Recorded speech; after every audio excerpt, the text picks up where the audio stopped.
wonderful Monday here on the World Radio League Show. I am Andy N0APX, your extra host, broadcasting live from the Blue Barn Studios here on this fabulous Monday afternoon. And I have with me James and Catalina. Welcome in, guys. How you doing? Doing awesome. That's awesome. Awesome. How about you, That Catalina? music gets me pumped every time. Absolutely. How's things in Argentina, Catalina? It's going well. Hello, everybody. Happy Monday. Yeah, absolutely.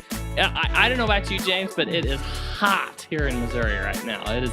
We went from like exceedingly wet, nice summer to exceedingly hot, dry, sweltering summer in like a matter of 3 weeks. So Yeah, I was out in the 90-degree sun yesterday and Saturday building a hex beam, and it felt every bit of 90 degrees, if not hotter. So it's. Oh yeah, absolutely, absolutely. Zach, it's coming. It's coming. We're gonna hear some information today on the James hex beam. So I have reason to be exceedingly grateful today because James got a new microphone, and James, you sound absolutely amazing. Well, I knew I needed to buy a microphone when my other one was literally falling off the stand and breaking into multiple pieces. That was the sign. Absolutely. Well, you're sounding good today. So I think we've got Catalina for an hour and a half. We got James for an hour and a half. So we're gonna roll through the first three halves of the show, and then the fourth you're stuck with me again for like the 15,000th straight week in a row. They're ditching on the last quarter of the show. The last quarter is now the free for all. Yes, the free for all. Thank you. All right, guys. I have something extremely exciting to share with you today. And I've been waiting to make this announcement for a very, very long time. But we gotta play our new release music. Because as of Monday, August 31st at 2:05 p.m., Morris Mastery is now live and available for everyone, and we are going to be launching a huge announcement campaign here shortly, but you heard it here first. It is now out of whatever you want to call beta, whatever. It's now production. It's live. Go sign up for a Morris Mastery account. Yeah, I'm excited about this. What do you think, James? I know you've played around with it some. Yes. I have to say, I'm going to spend more time in there, but my favorite thing is the code talking that you added, Andy. I think that is genius, and it really makes this app work so well. That was a really cool innovation.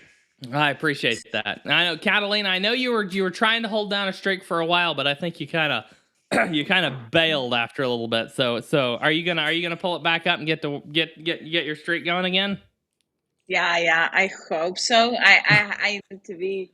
I was stuck on some letters that I couldn't pass, and I think that frustrated me. So I need to. This is gonna be something that will push me to continue with more stuff.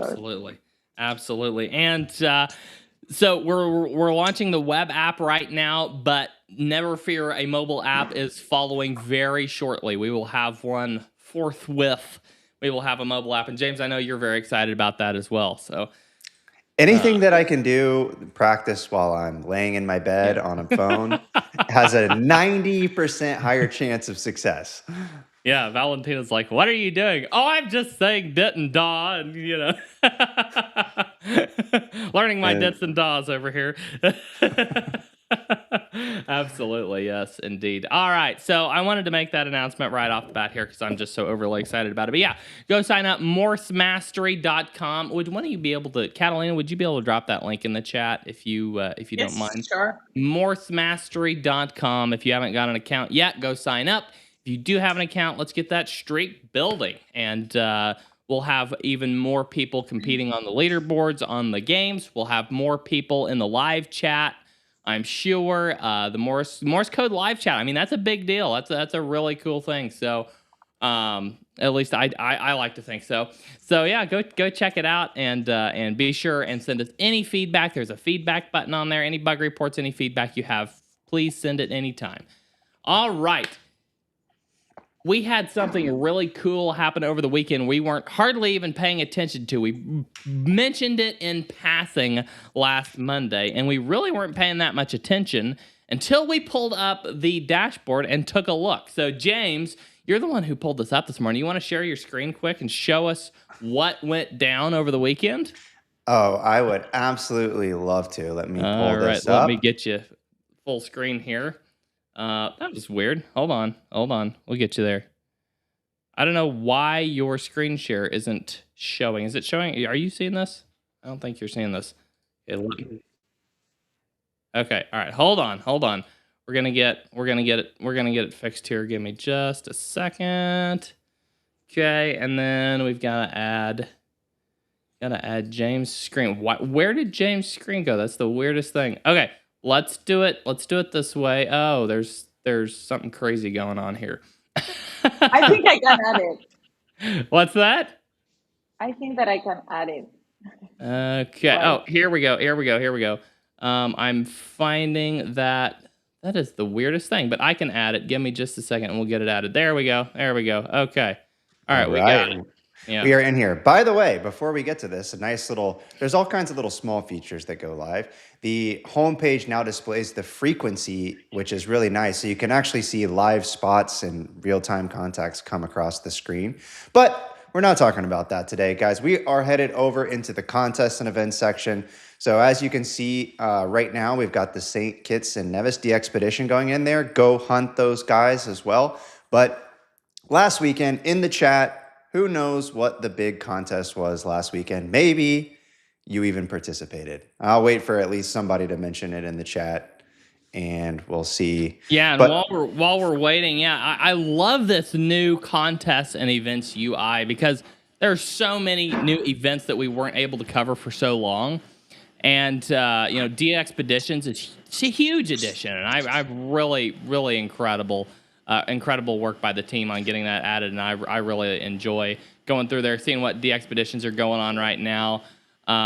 We even have, we can even put in upcoming DXpeditions, so you can, kind of see what to keep an eye out for, and contests, special events. It's really look. We've got Route 66 coming up. I live literally like a couple hundred yards from Route 66. Like the house that I grew up in was like literally the property bordered Route 66, and I moved just down the street from there after I got married. So Route 66, I drive it every week.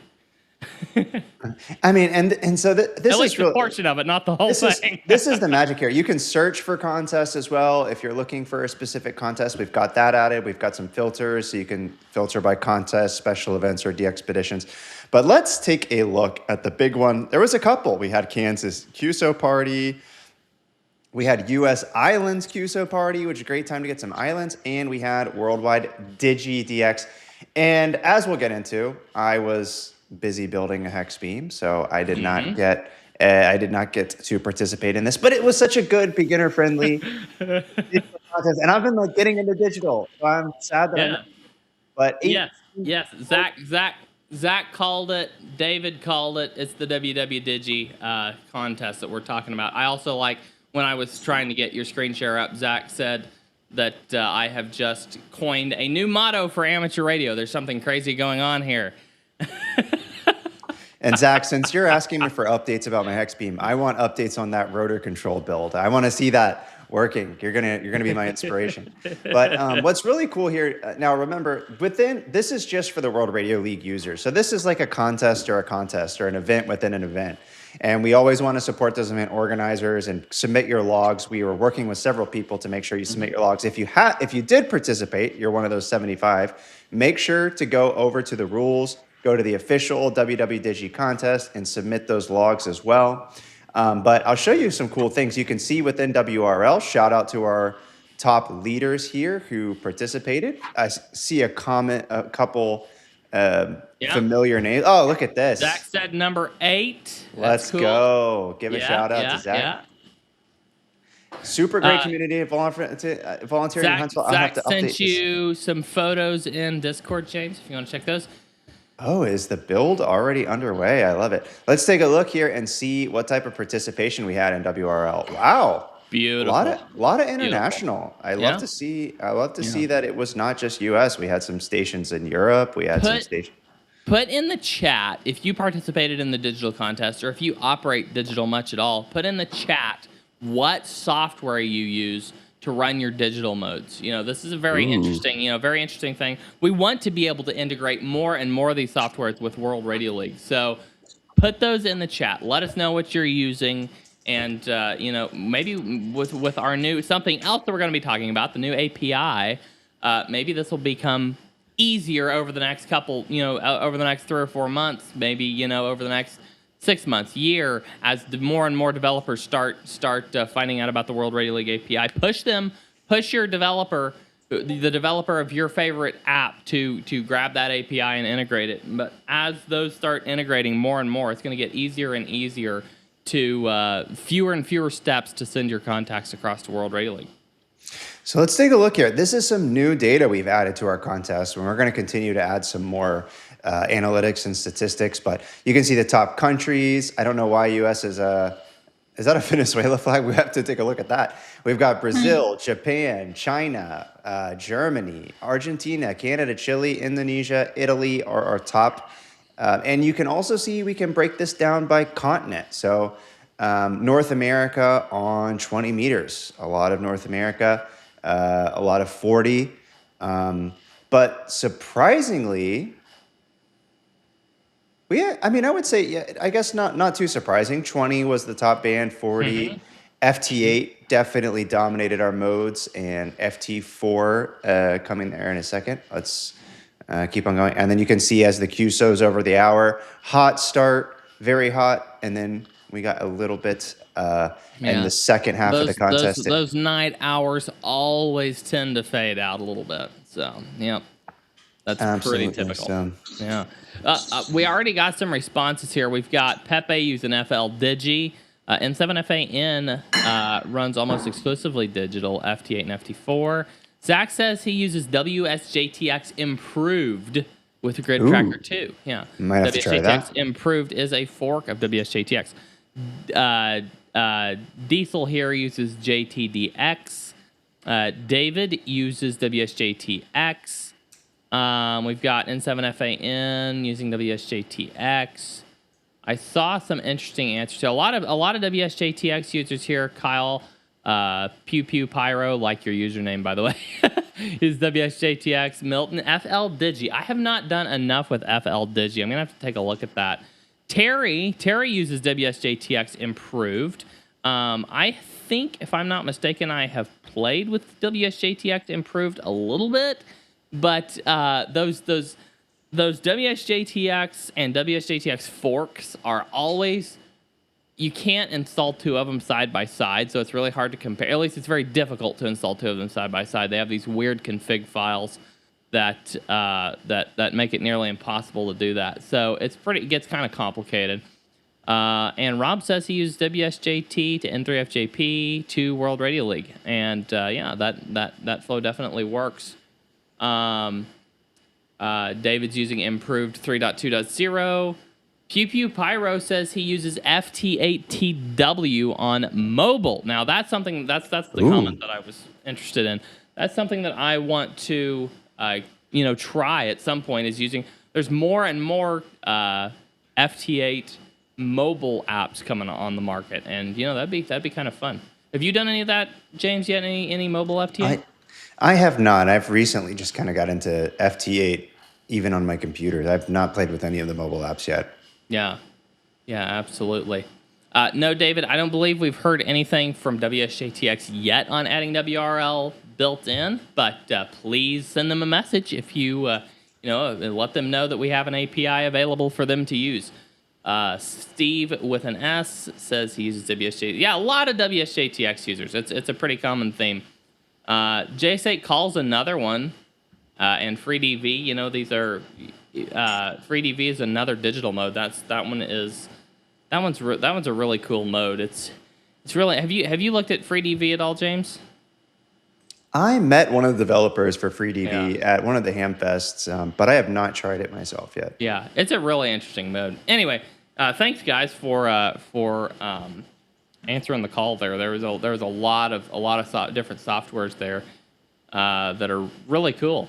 So Marvin says that the Winter Field Day Bulletin is done on FL Digi, which is it's really cool. Absolutely, that is really cool. And Marvin, by the way, we're really looking forward to working with you guys on Winter Field Day again in 2027. Come and while I'm here, just take a look at the upcoming contest. There's a lot of good DXpeditions, Grenada, Kosovo, Palau, or can't say that one, Vietnam, All Asian DX contests, some QSO parties, and I think the Route 66 is one of the most popular. I think we'll get a lot of people testing Route 66 as well, so that'll be fun. Absolutely. Yes, looking forward to Route 66 for sure. That one's going to be cool. So I mentioned this, and I think it's worth going ahead and diving on into it now. But the AP. Well, first of all, James, that was so cool to pull that up this morning, that digital contest, to see 18,000 contacts. That was not what I expected incredible to see. Those 75 participants were going after it. But anyway.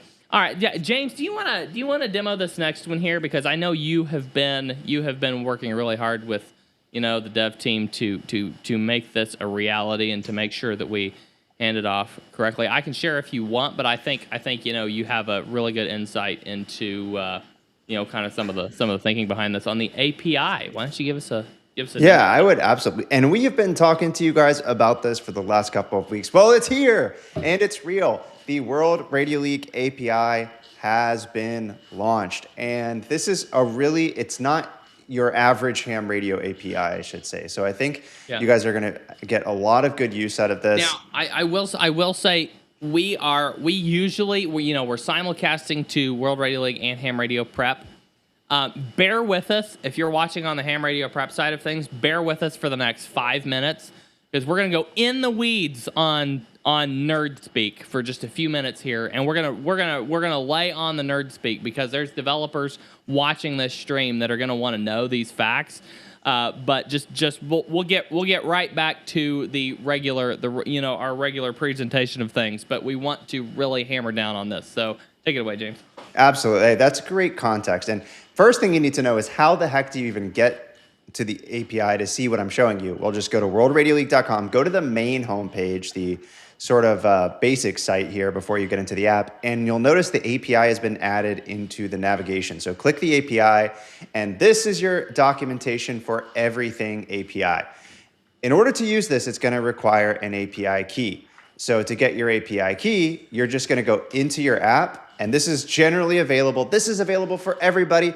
This is even available for free users. So go to your integrations, go to the developer API and click into it. I already have a key, so I'll just click manage key.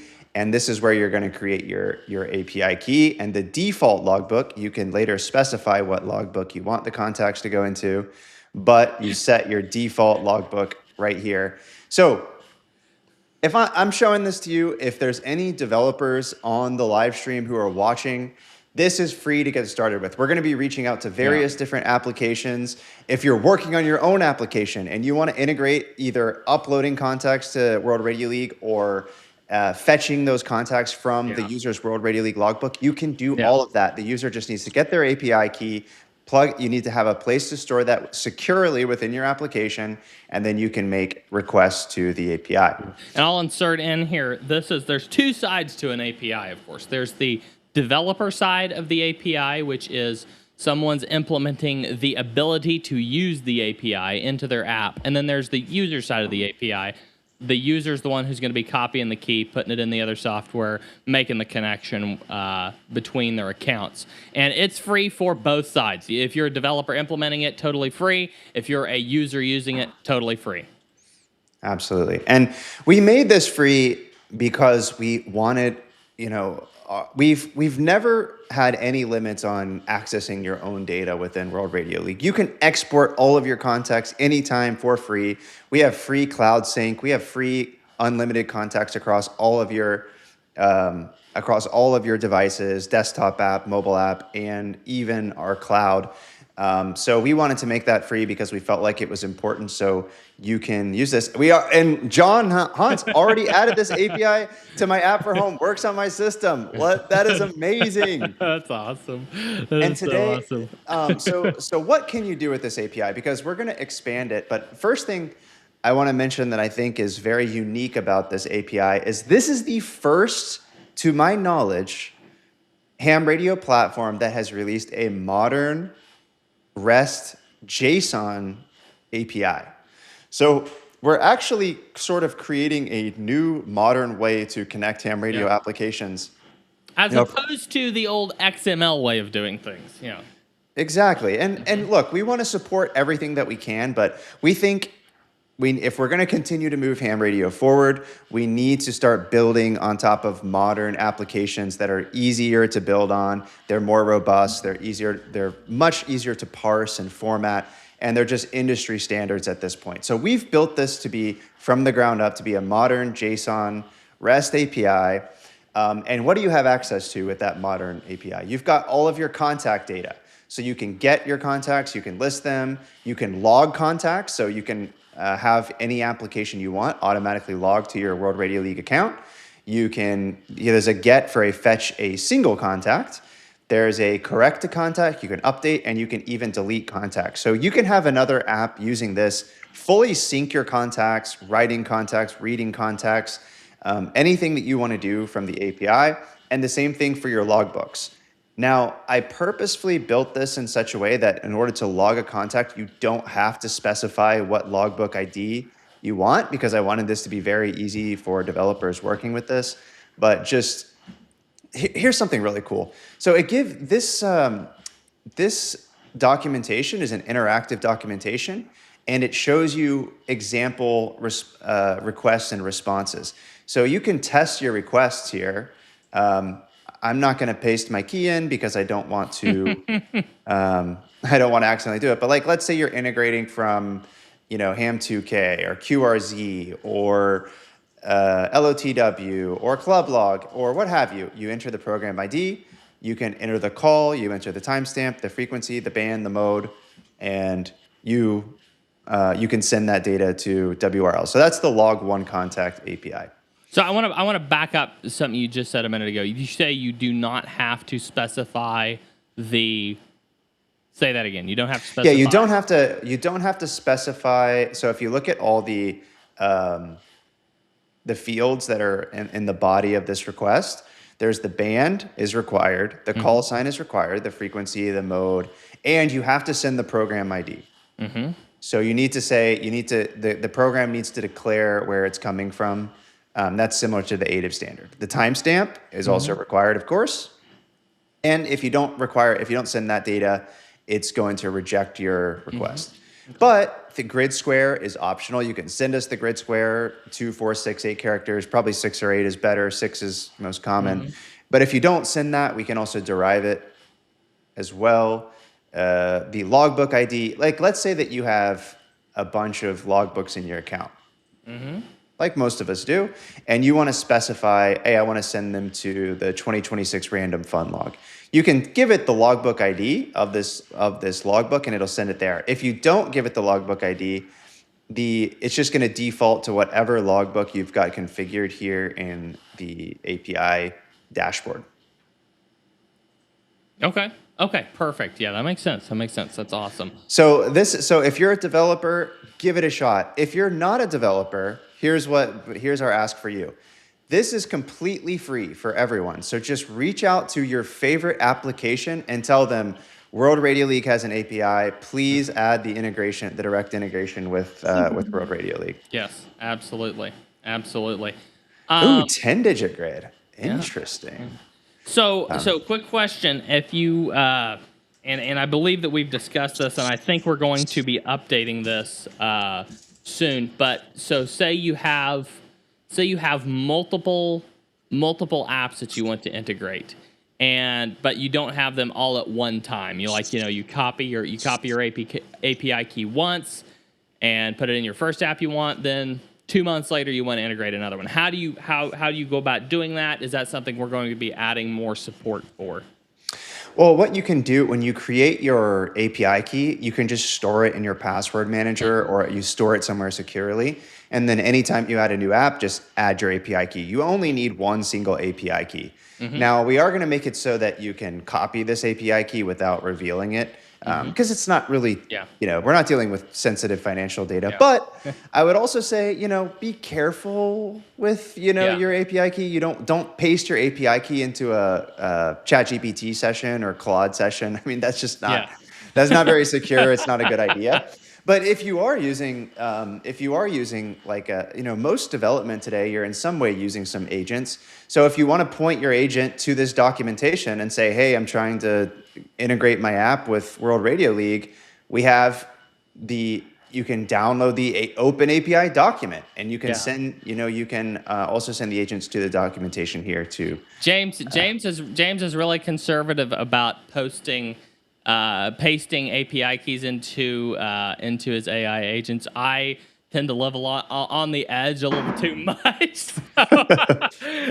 But no, it's a good idea to be very careful about how much you paste there. Please don't do that. There have been things exposed before doing that. One other point I want to hit here, just so users understand as they begin to use this, if they run into a time delay or something, what are the rate limits that we've added onto this API? Oh, they're pretty heavy. In fact, we probably need to even limit it a little bit more. But I mean, just don't abuse the API. That's what I'll say. There are rate limits. They're very generous. Hey, we've given you very generous access. One bad guy can run it for all of you. So just as a community, be good. And now we've built this to be secure and scalable. So we're not too worried about that. But this should give you guys a good starting point. If there's for some reason you need more reads and writes, reach out to us.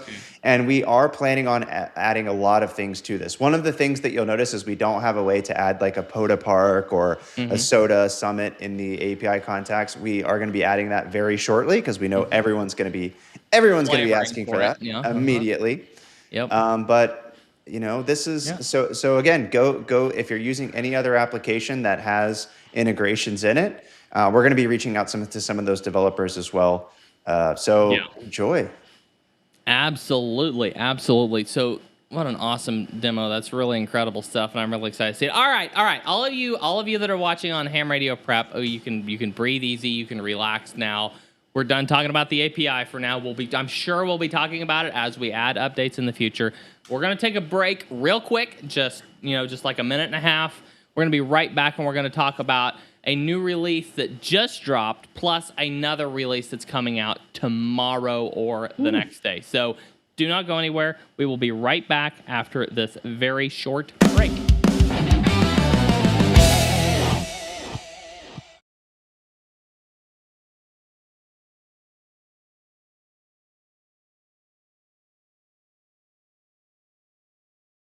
Imagine setting up your ham radio in a state or national park like this one. Make it loud. Surrounded by nature. And making contacts with people all over the world. That's what Parks on the Air is all about. It's one of the most fun and rewarding ways to participate in ham radio. Poda is for everyone. Activators head out to parks to experience nature, while hunters try and contact them from home. With over 500,000 participants worldwide, there's an activation happening every day. And in fact, there's probably an activation going on in a park like this right now. But if you're new, getting started can be overwhelming. From picking the right gear and antennas to setting up in the field, logging contacts, and following the rules. That's why we created the Ham Radio Prep Poda course, your guide to getting started with Parks on the Air. We'll walk you through everything step by step, from choosing equipment to setting up, on-air operation, and logging. This course will get you on the air fast and help you to avoid common beginner mistakes. And even if you already have Poda experience, you'll find plenty of pro tips to optimize your station setup and operations. We recommend having at least a general license for this course, but even if you're still a technician, this course will help you prepare for the next level and get ready to join in the fun. POTA is an amazing way to build your skills, get in the outdoors, and connect with other hams around the world. So are you ready to start your next adventure? Sign up for the POTA course today at hamradioprep.com.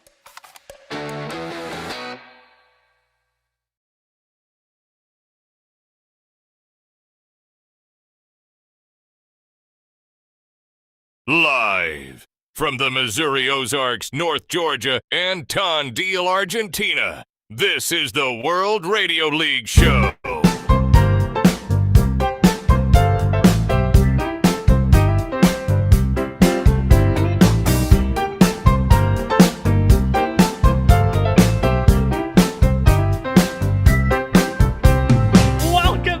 To the fastest 2 hours in ham radio. I am Andy in 0APX. I think that's the first time. Let me bring her in. Catalina, I think that is the first time that you've heard that particular announcement, isn't it? Yeah. You missed it last week. Exactly. And I was shocked about how well my city name was pronounced. Because it's Tandil with a T. Yes, absolutely. Yeah, I tried to make sure that we got it right. So, all right. Perfect. We have no, Zach, not at a monster truck show.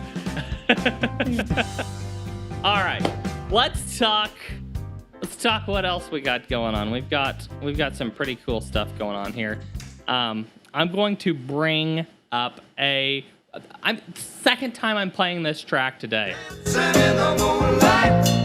we have another new release, and that is World Radio League Desktop App V0.1.9 beta. This brings to the table new map library. So you might have recalled that we switched to Mapbox on the web app here a few months back. We are now bringing that to the desktop app. This also brings a couple of other enhancements, namely, whenever you go to delete a logbook, it shows you the logbook name when you delete it so that you don't delete the wrong logbook. Please don't delete the wrong logbook. Please. Was that loud enough, James? Yes. We do have a kind of a way to recover it, but it's not easy. So Yes, absolutely. A couple other things. A couple of you may have had issues with your VFO A and B switching on you. It's been resolved. And one of the biggest small enhancements that's just like has a huge impact is that as you log contacts, your spots turn green as you log a spot.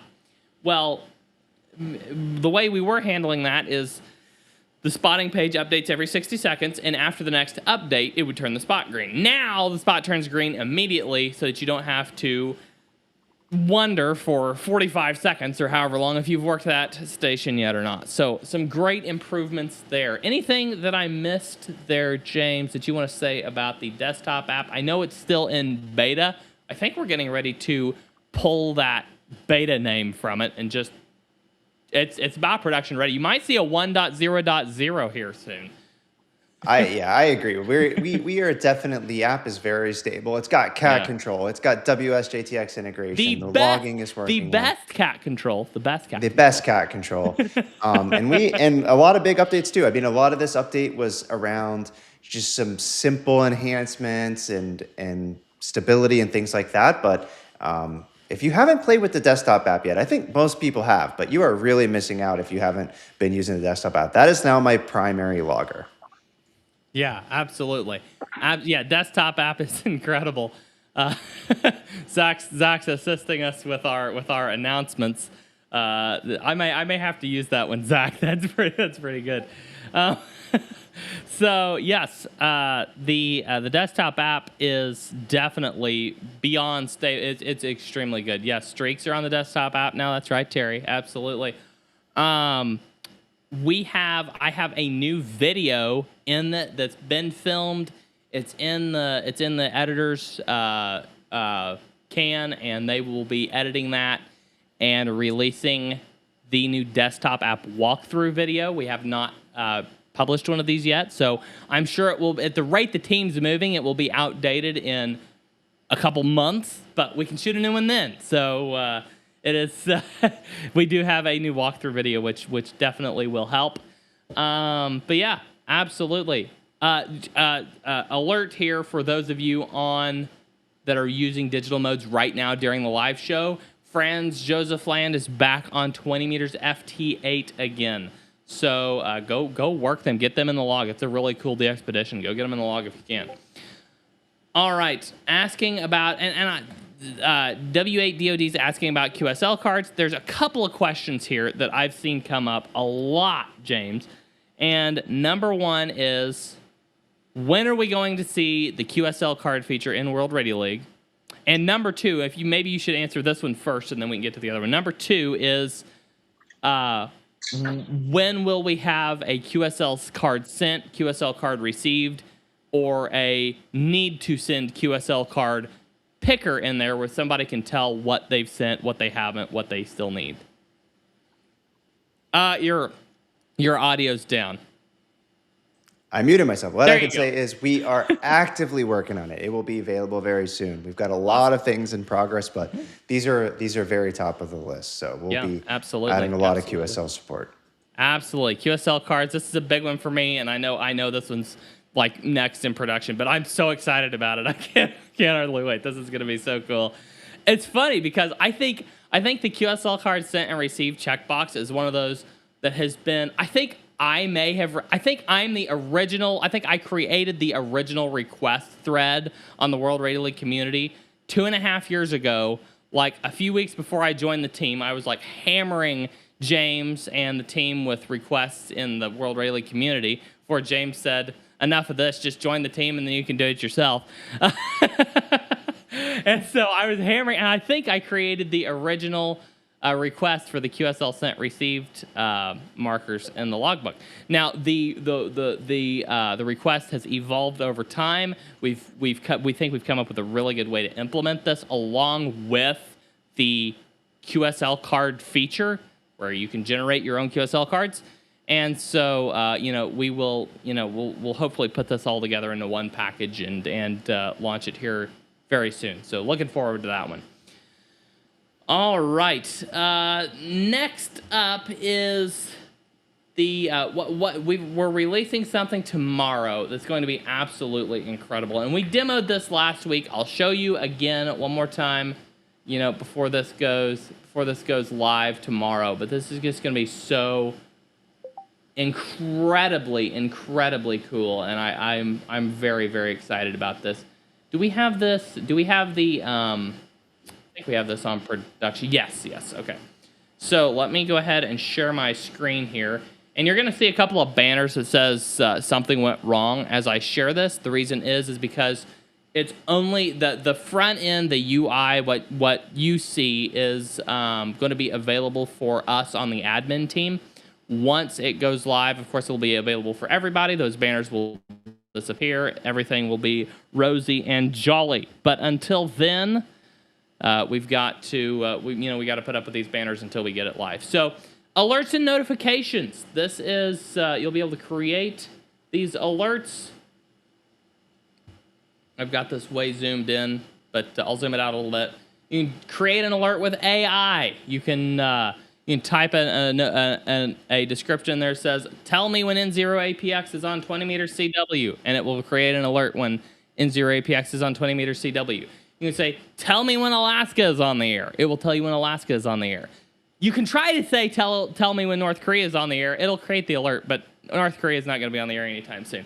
But yeah, you can also go in here and manually create them. Click call sign. You can set a repetition interval here. So you can be alerted every 15 minutes while something is on the air, all the way up to every 24 hours when something is on the air. So, if you got a de-expedition going on, maybe you want to be alerted every 3 hours. So you know what band and mode they're going to be, they're working on at any given time. If you're, if there's like a special event, like a 13 colonies or something, maybe you want to know every 24 hours so you can just make sure that they're still on the air where they're at that time. If you're, if you're putting in a specific call sign, somebody's doing a POTA activation, you want to know when they're going to be on every 15 minutes. You're going to want to set it to every 15 minutes so that they're still on the air, they're still on this frequency. So a lot of options there. And I'll also say what's great too is since you have the World Radio League app on your phone, Yes. you can get the push notification right to your phone. It is You so can awesome. I was getting push notifications all weekend long, just one here and there. I put a whole ton of stuff in just to test it out over the weekend, and I just kept getting, Alaska's on the air on 20 meters. I think Ken KC8ZKS is on FT8. All these really cool notifications. It's so awesome. It's so incredible. I'm so excited about this. And I'll also just mention there's a couple more. We're going to add a couple more. Instead of just a specific country, we're going to have any missing DXCC ID entity. You'll be able to have that as an alert. Any missing U.S. state. And you'll also have super rare or rare DX alert. Awesome. So just by if you incredible. want to just get alerted anytime a super rare or rare DX alert is available. And Zach wants Apple Watch notifications. Yes, we should definitely add that. That would be really cool. It would be awesome. Another thing, not to bash anybody at all, but Zach, I'll just say I couldn't agree more. So I do want to I want to throw this out there, James, and you said we're going to have countries not worked, states not worked. We also need an option for countries not confirmed and states not confirmed. That way, even if you've got one worked, you may not have it confirmed yet. So that would be awesome. You can also add alerts for currently for call signs, countries, states, POTA parks, soda summits, and WWFF references. As James said, we will be expanding that list soon. So, this will be available. It's planned to be available tomorrow or Wednesday. I'm not making an eat my own foot promise, as James sometimes does. But I will say by the next time, I could say this, by the next time you see us on a live show, it will be live. So yes, we will have it. We will have it live here in the next few days. It's gonna go live. So very much looking forward to that. It is functioning. It's working. It's great, and we've just got to deploy it to availability for everyone. Terry wants an alert for any World Radio League users on the air, so he can get more confirmed contacts. I love this idea. Yes, that's really awesome. It's really awesome. Great thinking, Terry. All right. That is most of the new stuff. Maybe it's not really most of the new stuff. Some of the new stuff we got going on is like really deep in the weeds, behind the scenes, architectural stuff that we can't really talk about much and make much sense. So we won't just waste airtime talking about all of that. But but we do have some really cool. We do have some. I know exactly what you're talking about. Yeah, I know you do. We have some really cool under the hood stuff that's going on that will make us hopefully way more efficient than even we've been so far. So it's going to be, really, it's going to be incredible. Well, here, what I can say is, how sometimes you get something that's great on the web and it takes a long time to get to the desktop or the mobile app? We are fixing that. So if you want to get contesting on everything, we have a really good solution coming for that. So I want to just I'm going to go to the chat really quick, if that's okay, Andy. Why would we use the desktop app versus the integrations app on the desktop? Seems the desktop is all we ever need. So a little history here, David. Yeah. The integrations app was actually released first because the desktop app was such a big work. We just decided to write a quick app that would allow you to do cat control. And we still keep that app, but really, you're exactly right. I think the desktop app is better for most applications. So I think you're totally right here. I think maybe there are some maybe somebody just wants to use the web, but they want to stream WSJTX contacts or something like that. Maybe you would use the integrations app for that. But the cat control is so much better on the desktop app that it doesn't even make sense to use the integrations app for that. Yeah, absolutely.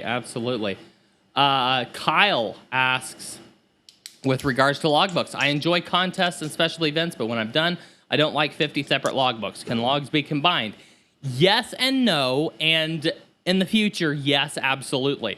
So let me explain. Currently, yes, you can merge logbooks easily. There's a merge option on logbooks. In fact, I think I can show you that merge option. Let me pull my screen share back up again.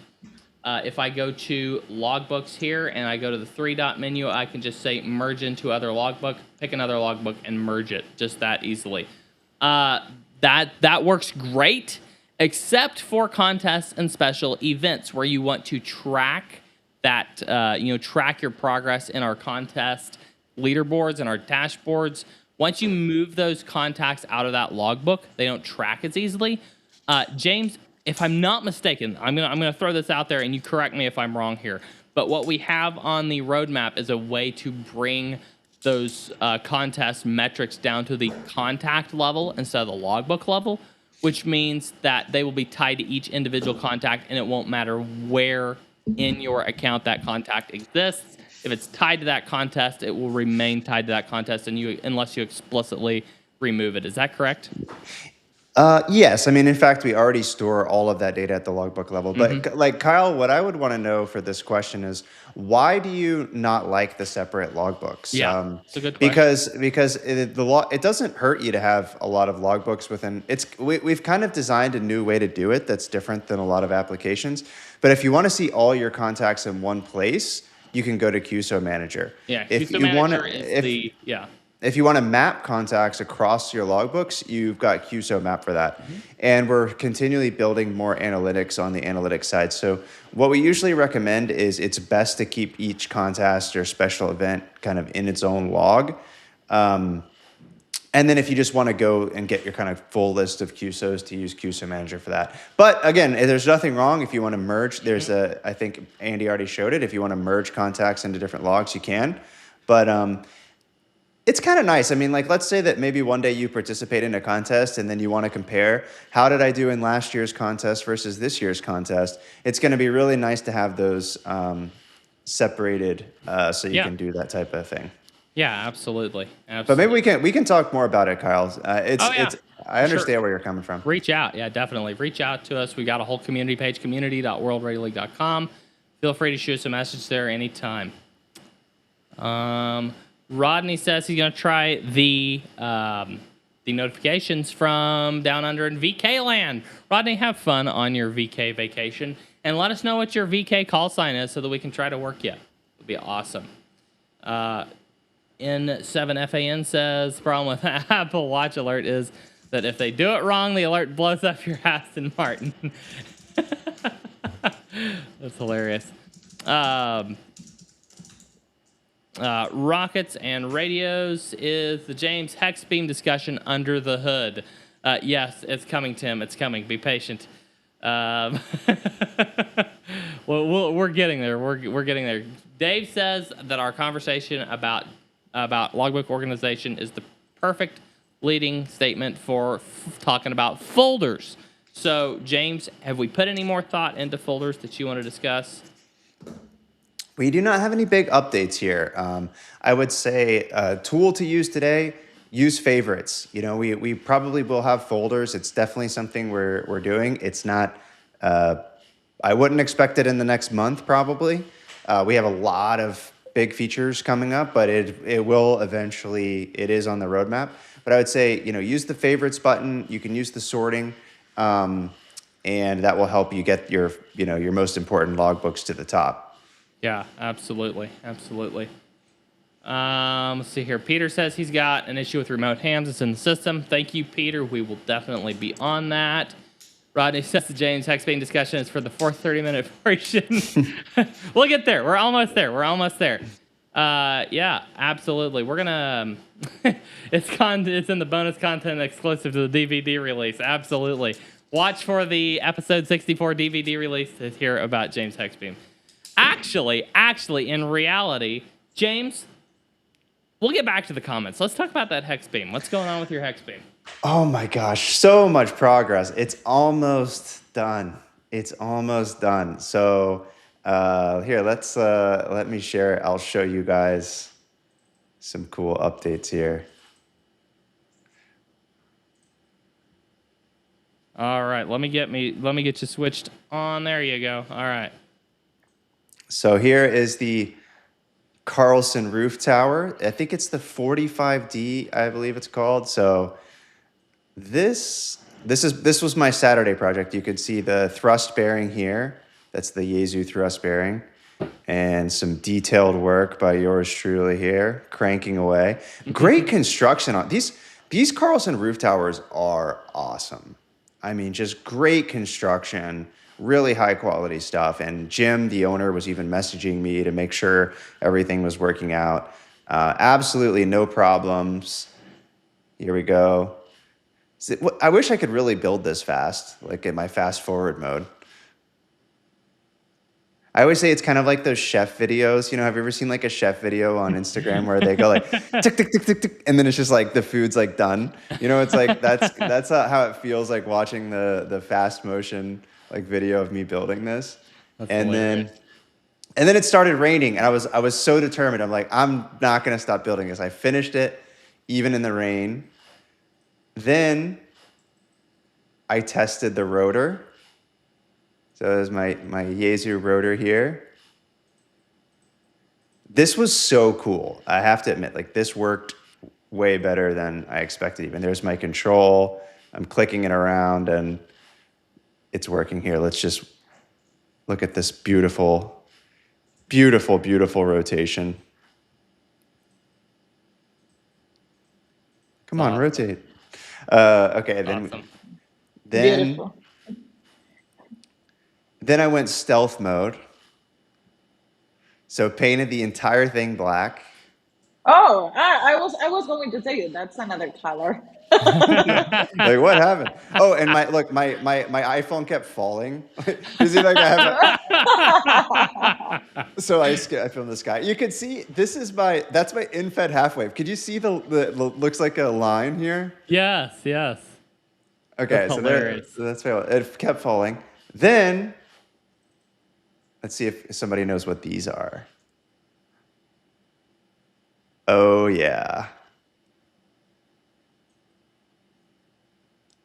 These are the hex beam arms. Stealth mode black, painted, ready to go. And then let's see if you Pepe can says, see. is this Hex Beam episode 11 and what happened in episode 10? Yes, we Okay. have been talking about it for a while. You can't really see. Okay, here we go. Here's funny. the hex beam. Oh, come on. Isn't that just beautiful? Oh, that's gorgeous. That's awesome. This is the NA4RR hex beam. That's right? so awesome. So I've got 6 meter, 10 meter, 12 meter. He color codes these things, which is so nice. I didn't That's realize awesome. until I got into it how nice that would be to help on the construction. Tim's asking, did you use saddle clamps just to test? Saddle clamps? No. I did not use any saddle clamps. But look, doesn't that just look beautiful? Terry says you should have painted it Tennessee orange. Okay, so here's a quiz. Do you guys know what the hardest part of this build was? The hardest part between building the tower and building the hex beam? What's that? Convincing my wife that it was a good idea. Yes, I was thinking the same. What are you doing? What was I harder? didn't even- What was Oh, harder? God. Putting together a Carlson roof tower, not that bad. Putting together the hex beam, not that bad, honestly. Lifting it on the roof was Convincing a challenge. my but she's bought into it. I'm like, That's awesome. Valentina, it's gonna be totally camouflaged. No one's even gonna notice. Oh, no, it's very, very small. My wife's like, she's like, can't you just get a smaller antenna? I was like, Yes. can we get a smaller antenna? No. It's this or bigger. Okay. Now, so this is, I mean, not a very pretty picture, but this is kind of where we're at now. So I've been in ham radio long enough to know that before I get this thing on my roof, I need to do an on-the-ground test. So I'm going to get this, I'm going to put this on the mast. I'm going to test it on the ground. I'm just going to make sure everything's working. Make sure, probably do some SWR testing, run some QSOs through it, all of those good things.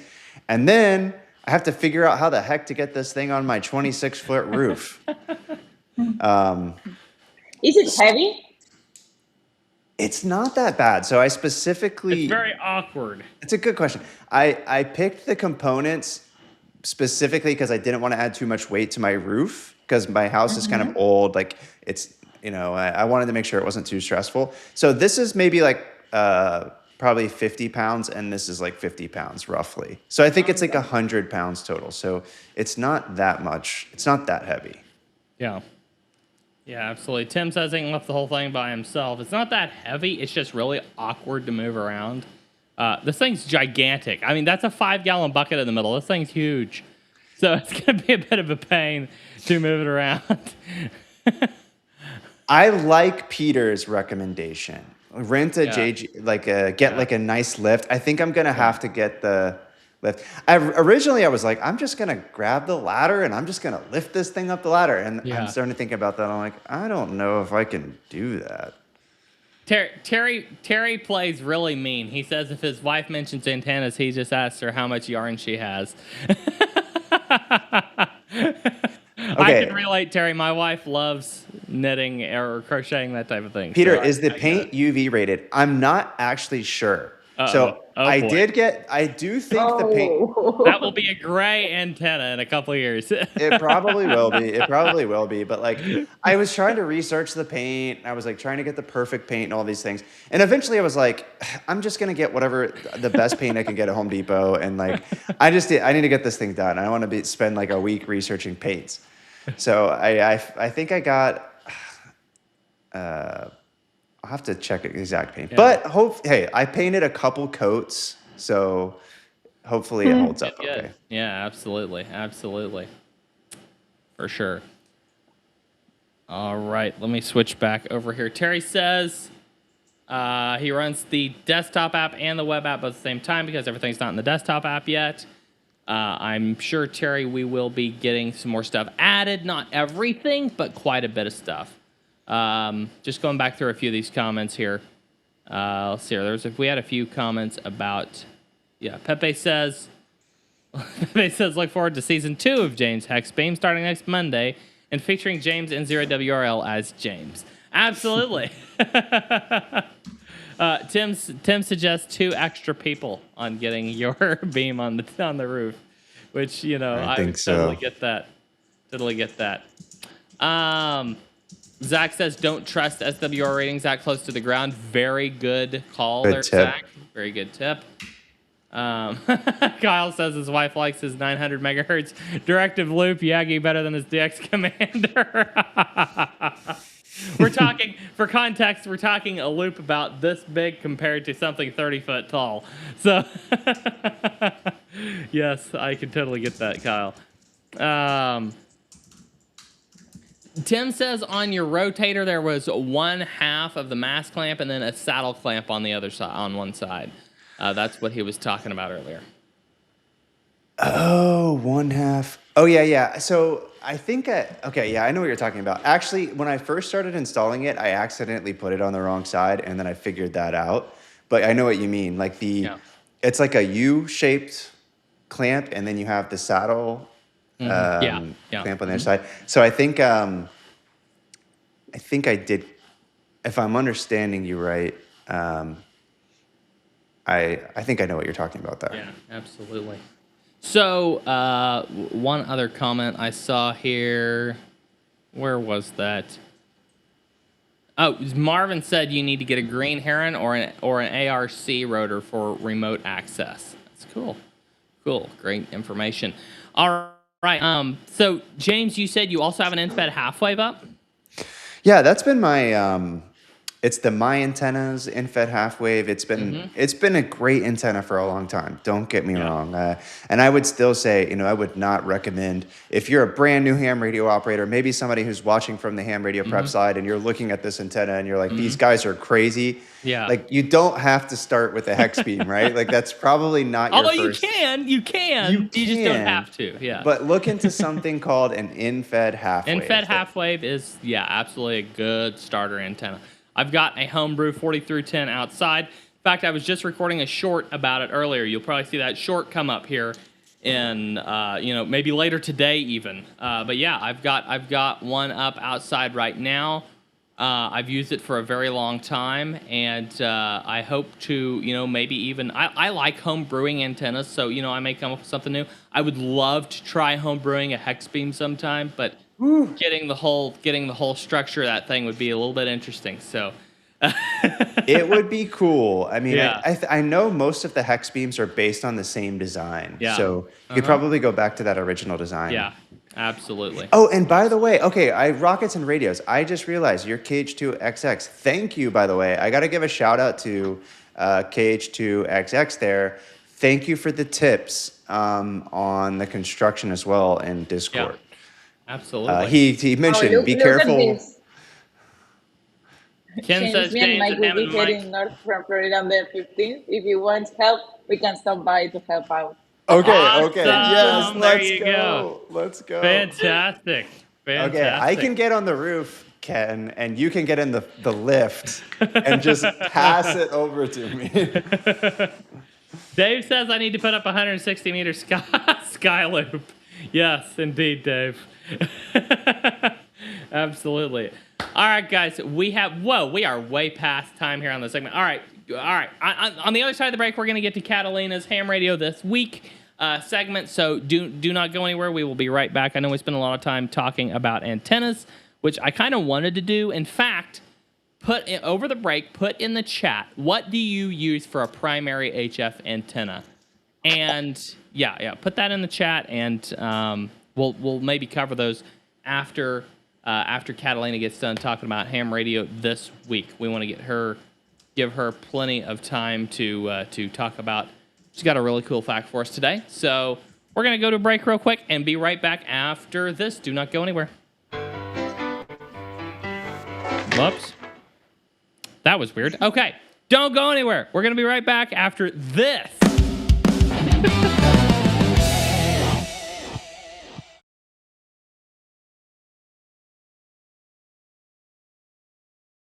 Are you ready to ditch that 90s ham radio logging software and upgrade to something from this century?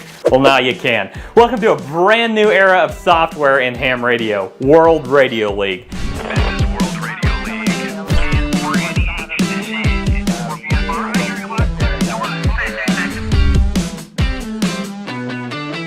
Whether you're a brand new ham radio operator just getting started or a seasoned veteran looking to upgrade your logging experience, World Radio League is the ham radio tool suite for you.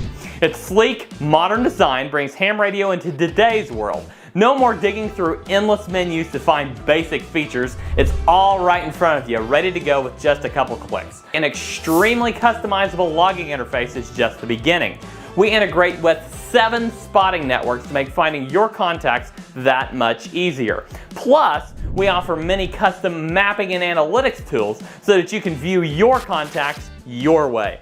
We have all sorts of tools tailored to contesting, POTA, SOTA, WWFF, and other activities as well. And it gets better. With our cloud-based log storage, you can access your logs using our fully featured web interface in tandem with our robust mobile app. You can log into your account on any device and even log contacts offline, syncing them to your online account later. The best part? Logging with World Radio League is free. Just set up an account and start logging. Want to use advanced features like large log imports and analytics? Upgrade to a premium plan starting at only $3 a month. Join a huge community of ham radio operators at the fastest growing ham radio software platform available by creating your free account at worldradioleague.com today, or search for World Radio League in your favorite app store.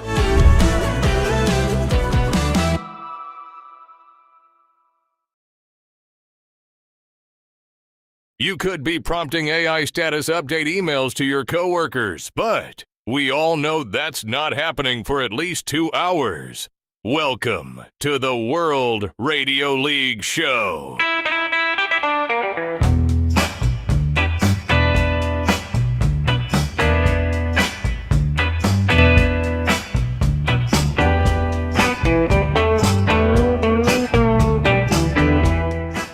Welcome back from the break. I'm Andy in 0APX, your extra host on this beautiful, beautiful Monday afternoon. This is the World Radio League Show, the fastest 2 hours in ham radio on the cutting edge of technological evolution. We appreciate each and every one of you for sticking around. And we have, it was well worth sticking around because we have the fabulous Miss Catalina to walk us through our ham radio this week fact this week. I want to thank each and every one of you who have put your antennas in the chat. We'll get to those in a little bit, unless we run out of time, which we frequently do here on the show.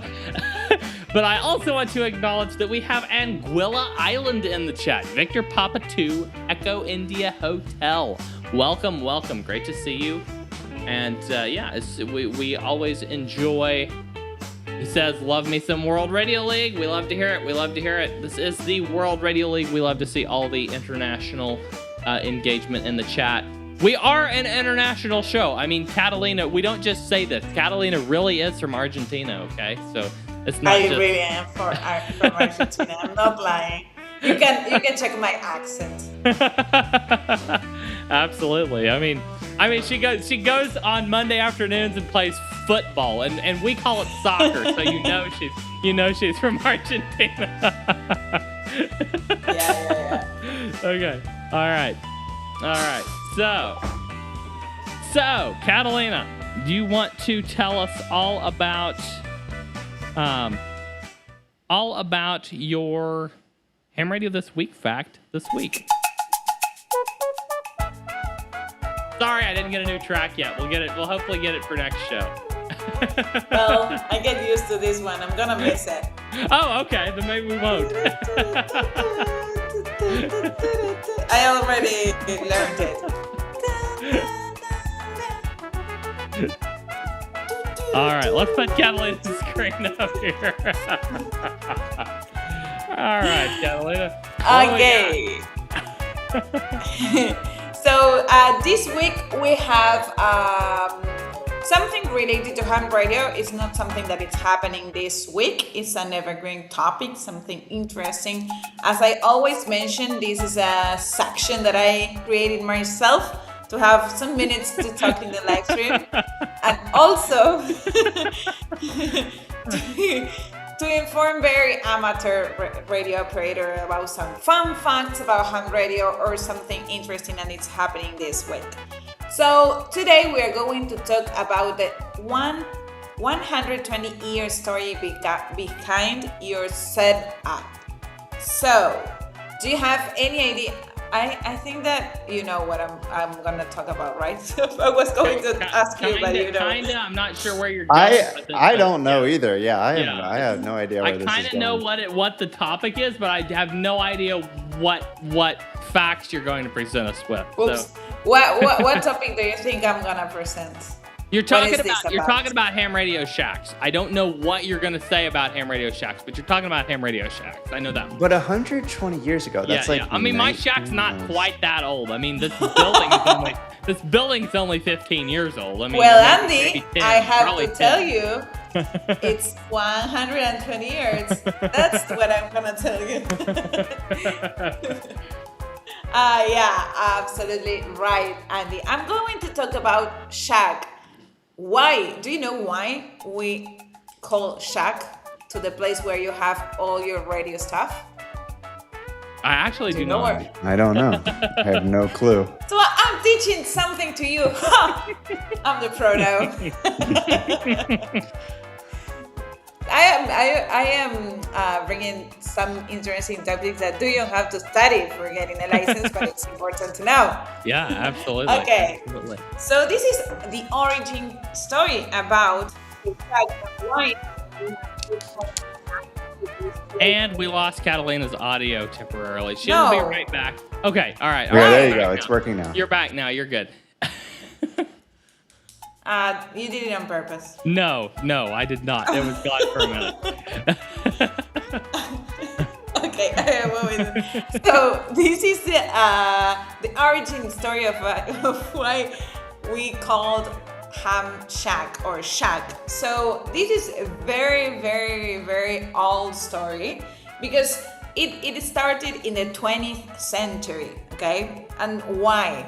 Because people in the 19th, the radio equipment were very huge were very loud.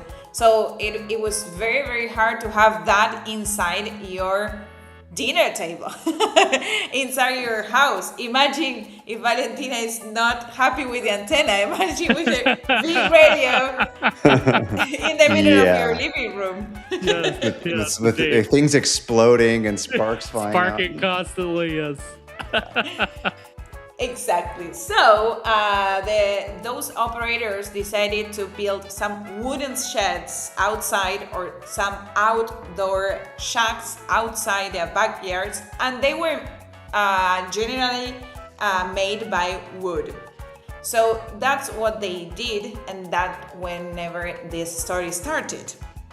And then in the US Navy, when it started, again, the radios were very big for the ships and the rooms, so they started building those wooden radio huts, and they started calling them shacks. So after that, the name stuck. It was stuck forever. Cool. And now we have all the different ways to have your shack. So I took out these photos from our Facebook group. Awesome. But this is a lasting legacy, because the term stack, you can call your shack wherever you have your ham radio stuff. If you have maybe a multi-monitor shack or just a PC and a ham radio, that's your shack. It doesn't matter if it's big. I want to call attention to these pictures here. This is so cool, because picture one looks like somebody's bedroom or their office. Picture two is a trailer. This is a mobile ham shack. Yeah, that's Ken's Com's van. Exactly. It is a trailer. And picture three is like, somebody's spare room, or a room in a basement. So it could be wherever your ham equipment is set up is your shack. Yeah. Exactly. But the name is the same. You can call shack whatever you have your ham radio stuff. But it started as a very, very back in the 20th century, whenever they built something outside their houses to have all those loud and that big radios outside their houses, to not to bother their families. So that's very cool and interesting. Absolutely, and I like how you put that there.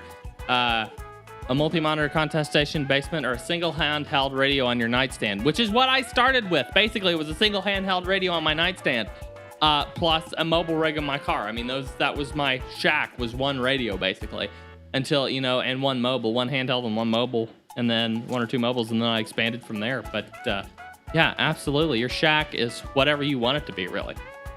Exactly. I don't have a jack because I don't have a radio. Yes, you do. But I will. You have your cell phone on your desk. I have my cell phone. Yes, you have a shack, Catalina. You have a shack. Yeah, just talk to your apartment complex, Catalina, and show them a picture of the hex beam I built, and say, I want to put one of those on top of our apartment. No, I don't think that's a good idea, James. Oh boy. Well, thank you, Catalina. That was really incredible. That was really cool information. I actually did not know that origin story there, so that is really awesome, and I really appreciate you sharing that with us. That is so cool. That is all for Ham Radio this week. Be sure and go and tag World Radio League and put hashtag Ham Radio this week on any posts or comments with any topics that you want Catalina to use for future Ham Radio This Week segments on social media, so that she can see those and put them in the hopper for future Ham Radio This Week segments. Right, Catalina? Exactly. Okay. Now, we're going to talk briefly here about Ham Radio Prep for Schools, but before we do, I want to throw out a quick announcement for next week's show. There's not going to be one. So for the first time since this show really has become the World Radio League show, we are taking a 1 week break. We're missing one for the first time. I went to Pennsylvania and didn't miss a week. We're missing a week this week. I remember that show. Remember you joined from the car? That was cool. That was awesome. That was so fun. So we are. It is Labor Day here in the U.S.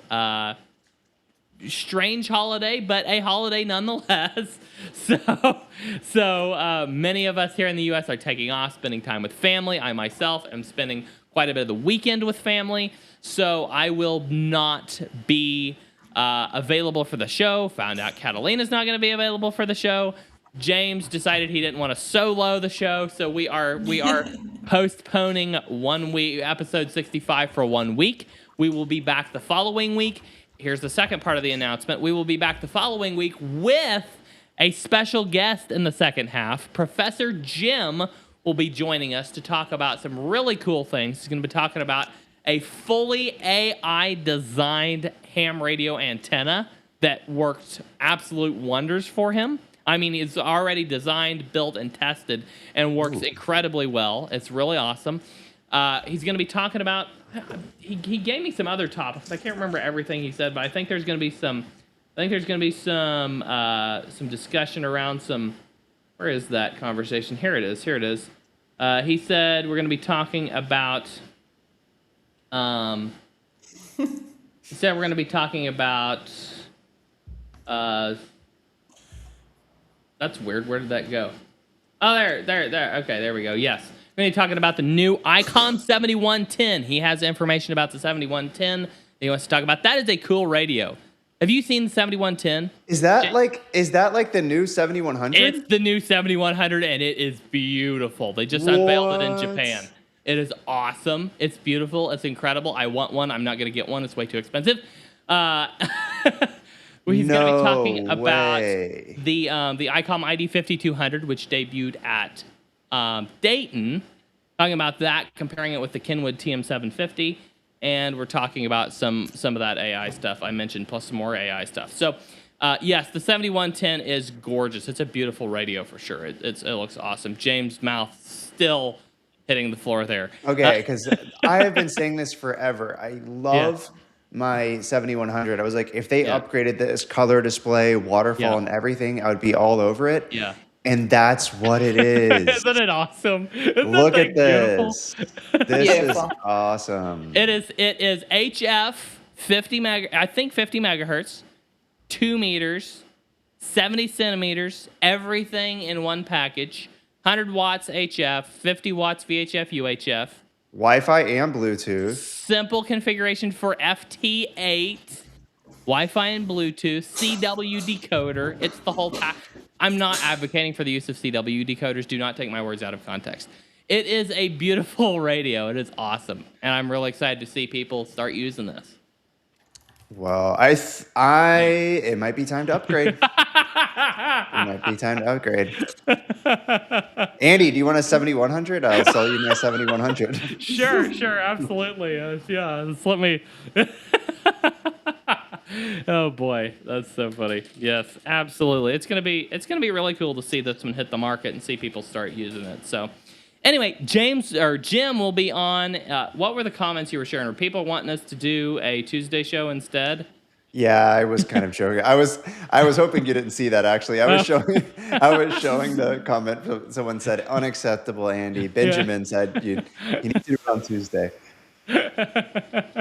Yes, absolutely. So, yeah, absolutely. Yeah, no show next week. We will be postponing it 1 week. It's the first week we've missed, but we're making up for it by bringing the professor on for an hour the following week. Oh, so. I didn't know it was him.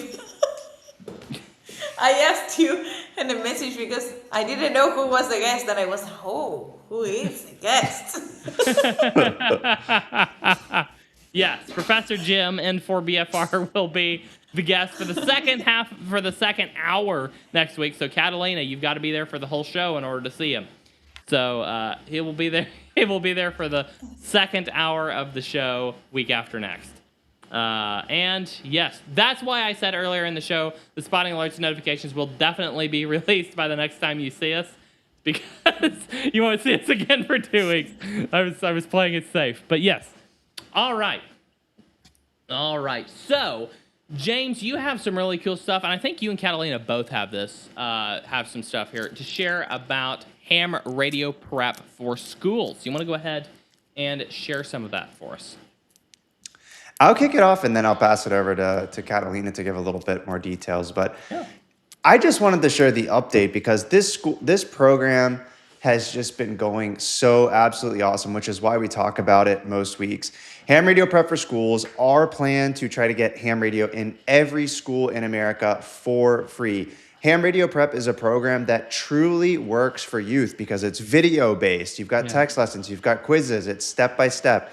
And we are making this free for any accepted educators, K through 12, university, homeschooling. We've even had some Boy Scout groups apply, and we have given those free courses. But we have every single day new schools getting signed up. And we've just added this to the website. So if you want to come and take a look at some of the different schools that have signed up, I'll pass this to Catalina to maybe to tell a little bit more about some of the highlights, because Catalina's in there accepting, working with the teachers.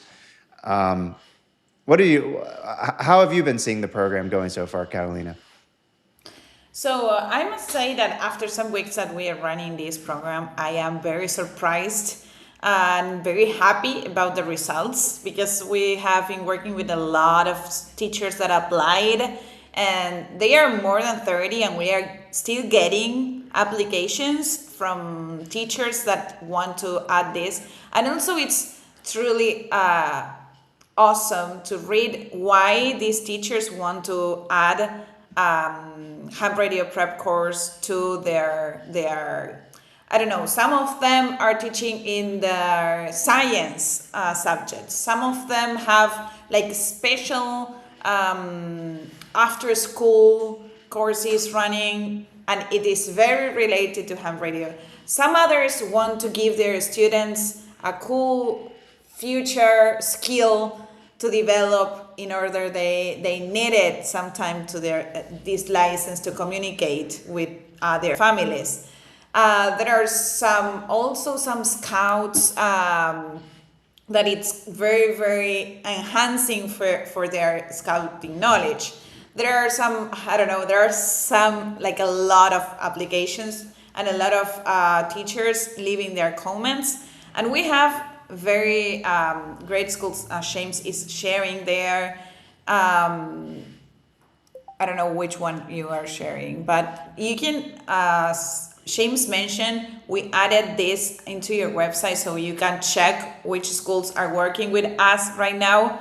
And I really want to encourage all the teachers to apply. This is free courses for your students, for you to teach your students about ham radio. And if you are not a ham radio operator and you don't have your license, you can also study with your students and you can learn something new, and then you have a future skill to teach to your future students. So I am very, very happy with this program. I think that we are working together to help young students to get involved in ham radio, and it is happening. It is happening, and you have also a testimonial there. And if you have any questions or anything, you can apply, you can email us and we will help you.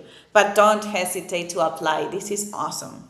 Yeah, guys. And if you don't, it's just hamradioprep.com/schools. If you forget how to get there, just scroll down to the bottom of our website and click Ham Radio Prep for Schools. And we just have there is no strings attached to this.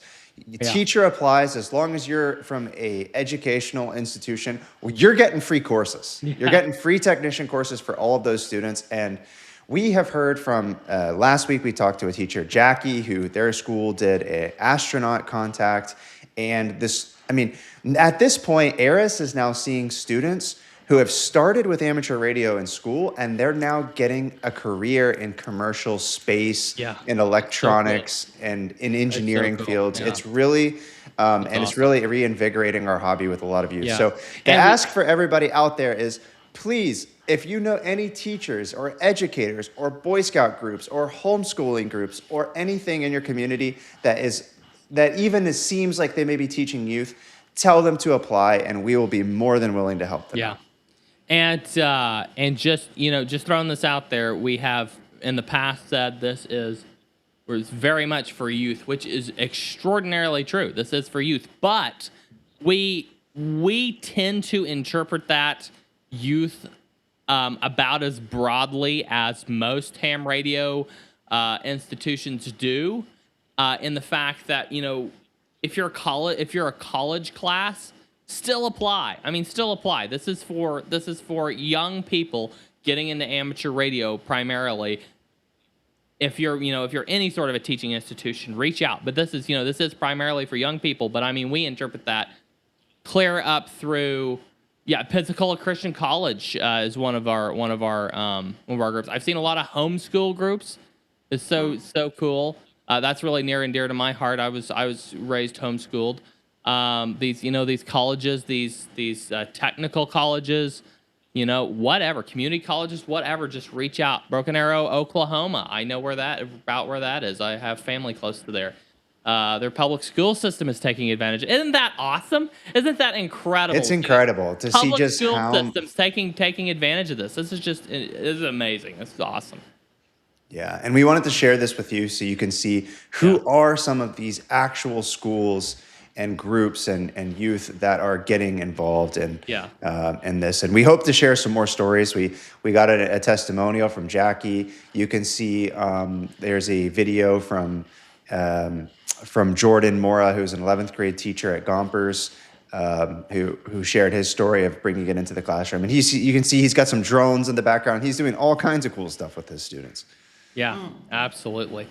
It's such incredible stuff. Really incredible stuff. And how many approved applicants are we up to at this point, James? I know we're just getting the school year kicked off. In fact, some schools probably haven't even kicked off yet. So we're just getting kicked off here. How many approved applications are we up to so far? Do you know, Catalina? Yeah, 35. 35. That's 35. Cool. 35. That is really awesome. This is our first year doing this, and so that is really awesome numbers. But this is nowhere near what we want to do. So reach out to your local colleges, reach out to your local homeschool groups, your local public schools. Just reach out, let them know. I'm going to be DMing. I've talked to a public school teacher I know. I'm going to be sending him a message on Discord probably right after this show, to remind him about this, in case anyone at his school, he's got a school radio club, in case anybody at his school wants to take advantage of this. So, just reach out, let people know. Let people know we want to get this, we really want to make an impact. And so we're really excited. Thank you, Caleb. Caleb's been spreading the word about it. Caleb's a good friend. Thank you, Caleb. Appreciate that. All right, that is it for the ham radio prep for school stuff. Thank you, James and Catalina, for showing that. Catalina, I believe you said you've got to run now. James, yes. Surely you can stay for just one more half hour. I got to run for the fourth half of the show. The fourth half of the show. It's going to be the free for all.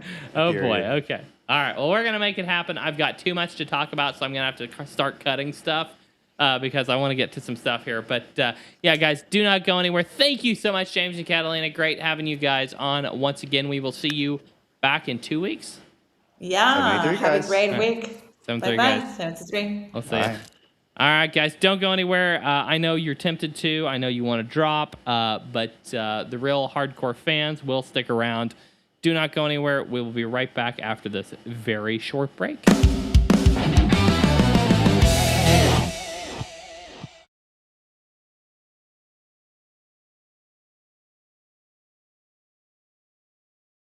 Hi, I'm Andy, N0APX, host of the World Radio League show on the World Radio League and Ham Radio Prep YouTube channels. We go live every Monday at 2 p.m. Central Time. That's 3 p.m. Eastern, to talk about all sorts of things related to amateur radio, space exploration. We have an amazing time every week. We love interacting with the viewers and listeners, so if you have a question, feel free to throw it in the chat, and more than likely you'll get an answer by the end of the show. It's a lot of fun, so join us Mondays at 3 p.m. Eastern. That's 2 p.m. Central Time for the fastest 2 hours in ham radio. We'll see you there.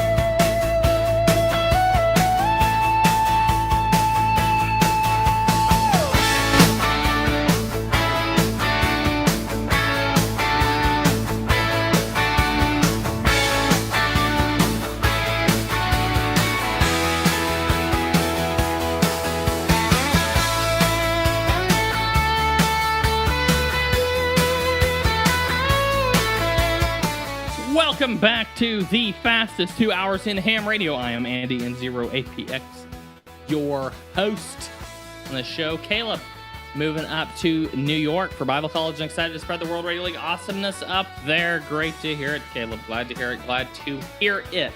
Prep and Paul, yes, the fourth half, double wavelength, the double wavelength show. Absolutely. Sorry about the annoying buzzing fan in the background. It is sweltering in this Blue Barn studio right now. So I've got to do something to keep from turning into a little puddle right in front of your very eyes. But you know, it's hot. I'll say it's not. You know, it's really hot. It's really hot. It's so. You guys down there in Florida, please take your weather back where it belongs. But no, in all seriousness, I am excited for fall. It's one of my favorite seasons, and I can't wait for it to cool off a bit. We've got those of you who don't know, we've got one of the largest homesteading expos in the nation, I believe. Happens right here it's a big one anyway. Happens right here in Marshfield, Missouri, and it's happening this weekend. And that always gets. Last year it was beautiful. This year it's supposed to be hot. It's supposed to be hot, and it's always nice to see fall start right around then and kind of start getting cooler weather. But man, it's gonna be hot this year. So, all right, Zach says he's gonna be activating parks this week under W1AW/4. And that Maggie will be doing contacts under W1AW/4 in CW. Keep an eye out for them. That will be awesome to see. Thank you, Zach. Put them as soon as the World Radio League spotting alerts notifications drop. Put those in your alerts so that you can keep up with them. Work Zach and Maggie. It'll be awesome. It'll be really awesome. Josh made his first CW QSO on Saturday and did a POTA activation, 100% CW on Sunday. This calls for some applause. That's some incredible stuff, and that is so epic. I love to hear it.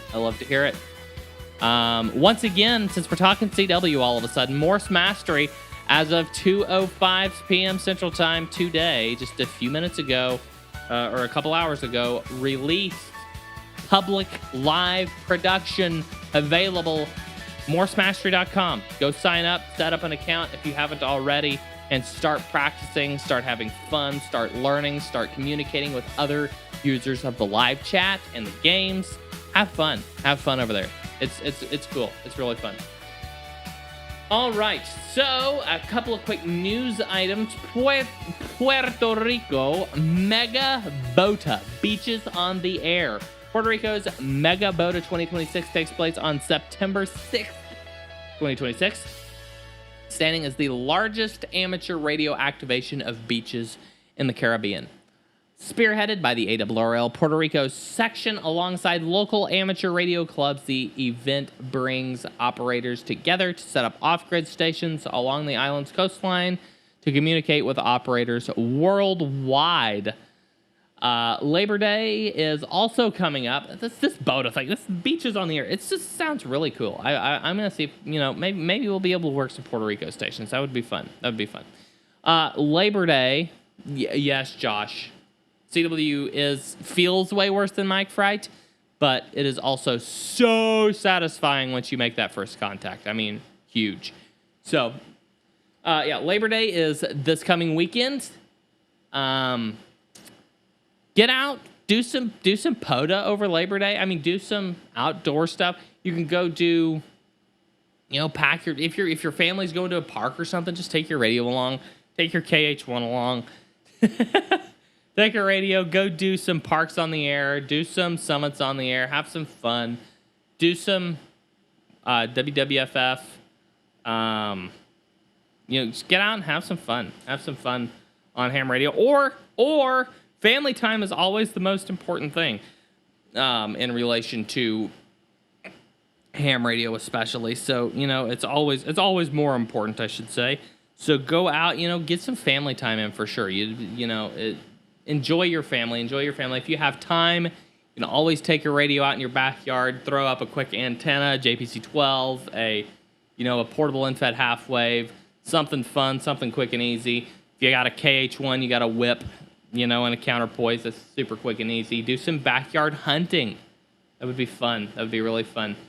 And, if you want to learn more about Parks on the Air, I know most of us probably know all about POTA, but if you want to learn more, POTA's actually in the middle of updating their site. So it'll be interesting to see what all happens there. If you want to learn more about, POTA from the operators, from the hunters and activators perspective, we've built a course about POTA, about how to participate in POTA. It's not affiliated directly with POTA, but we are POTA enthusiasts, so we have a bunch of videos on YouTube. We have a full course put together on how to do POTA. So Zach says, get the family on the air. Absolutely. If you can get the family on the air, boy, you've got it made. That's awesome. That's really incredible. I'm trying. My little girl loves the CW key. Hopefully when she's about Maggie's age, Zach, me and her will be out doing POTA activations. Maybe Maggie and my little girl can make a contact sometime. That'd be awesome. She's way too little right now, but once she's Maggie's age, maybe she'll be on the air. Backyard, just getting out in your backyard and doing some hunting. Always fun, always cool, Not quite as satisfying as going out to the park and being the DX, but hunting the DX can be fun. So, do that if you so desire. Yeah, absolutely. I want to hit a few of the comments we had earlier about, let me find those. We had a few comments. People were dropping their antennas in the chat, and I want to talk about those. By the way, when Rodney goes to VK land, he's going to be VK stroke AE5TX. That's awesome. It's awesome. Okay, very nice. Easy to remember. Josh says he uses a Palomar 160 through 6 off-center fed dipole. Marvin uses a Hexbeam KIO version. Terry uses a Palomar 80 through 6 in-fed half-wave. Kyle uses an in-fed half-wave or a DX Commander. Benjamin uses DX Engineering multi-band vertical 10 through 160. Keith, now this is interesting. Keith's primary antenna, let me get situated here. Keith's primary antenna is a JPC-12. I have a JPC-12. I use a JPC-12 every once in a while for POTA. I have not, since I got the KH1, I've very rarely pulled the JPC-12 out. In fact, I broke the JPC-12 at one point and had to put it back together again. That was fun. I recorded that. I actually need to get that video pulled for the team so that they can produce that one. I think that one's still sitting on a camera and SD card somewhere. But it was really cool. I think it was in some pretty hard soil, and when I tried to pull it out of the ground, it broke. But it was a pretty easy fix. So that one's back working again, and it's a great antenna. The JPC-12, I got a really good deal on it used. It is a good antenna. JPC-12 is a great antenna, great portable antenna, and if you've got it set up permanent, that is really cool. That is really awesome. That is really, really incredible. Zach says he uses a Palomar 40 off-center fed dipole as his main antenna and loves it. Charlie uses a 40-meter in-fed half-wave. Zach says if James keeps that hex beam unguarded in his backyard, he may have to make a quick clandestine trip to ATL. Yeah, I won't tell him you said that, Zach. Peter uses a mag loop in his living room, third floor apartment with no patio. Nice, nice. And Charlie uses a K1 JEK Cobra Ultralight Junior, 10 through 80, 73 foot long, 80 feet in the air. Nice, nice. 80 feet in the air. I've got to ask Charlie, I'm assuming you have a tower. Otherwise, how do you get the thing 80 feet in the air? If you're still around, I would love to know how you got that thing 80 feet in the air. That's really cool. That is really cool. I think I saw a comment somebody said, Andy, I have a question, but I think it was a ways back in the chat. If you have If I missed somebody's question, please throw it back in the chat again. I think I missed. Oh, J3DIDUD3. Is it worth it to get your ham radio license? Everybody in the chat answer that. Yes, absolutely, 100%. You'll see. Everybody in the chat will answer that. Charlie says he uses 2 trees to hang it. That's cool. Kyle, okay. Let's see here. Zach says to get her into BKG, my little girl. Yeah, she's a little too young for that, but we can definitely arrange that. I could be her initiator. If Maggie can be in BKG, so can she. Absolutely. Charlie uses 2 trees to get his antenna 80 feet in the air. That's awesome. A skyhook. Yeah, absolutely. Yes, Kyle says, speaking of BKG, do I ever get to Van Buren? Van Buren. I'm not sure where that's at, Kyle. If you've got a K1 and you've got it modded for CW, let me know, and we might be able to figure something out. Maybe when I'm doing a pod activation, you can meet me at a park or something. I don't know. We can figure something out. And I need to get a K1 myself, honestly. But yeah, absolutely, Kyle. I would love to get you. I don't know. I may still be the only BKG member in Missouri. I don't know if I am or not. I think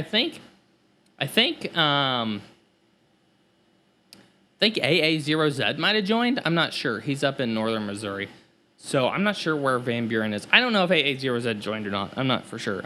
But I would love to to help out, get some people into BKG. It's a lot of fun. BKG's a lot of fun. Just ask Zach and Maggie.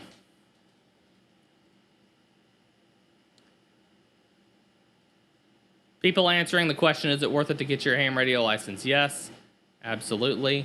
N7FAN, yes, BKG is band specific. It is 2 meters only. BKG is 2 meters CW. So, really cool stuff. It's really cool stuff. And it's really fun, especially at Hamfest when the gang gets together. It's really fun. It's really fun. All right. So one of the things that we titled the show today was about ham radio as an off-grid comms mode. Now, there are a lot of off-grid comms modes here.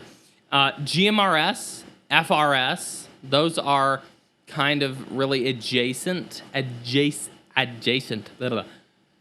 but to one another and slightly adjacent to ham radio. Probably, I would say, very adjacent to ham radio, but they're very different in the fact you're highly restricted on what you can do. You have to use the approved equipment. You pay your $35 and you get your GMRS license and you get on the air. I mean, it's whatever. It's a thing. It's really easy to get on, but you're very restricted on what you can do. Mesh-tastic, Mesh Core, those are the new kids on the block. They use the 900 megahertz air range, which is, up there around Wi-Fi ranges. Those are public frequencies as well. Anybody can use them, but once again, you're very restricted on output limits and equipment types in some cases. So you've got to be very careful when you're getting into Mesh-tastic and Mesh Core.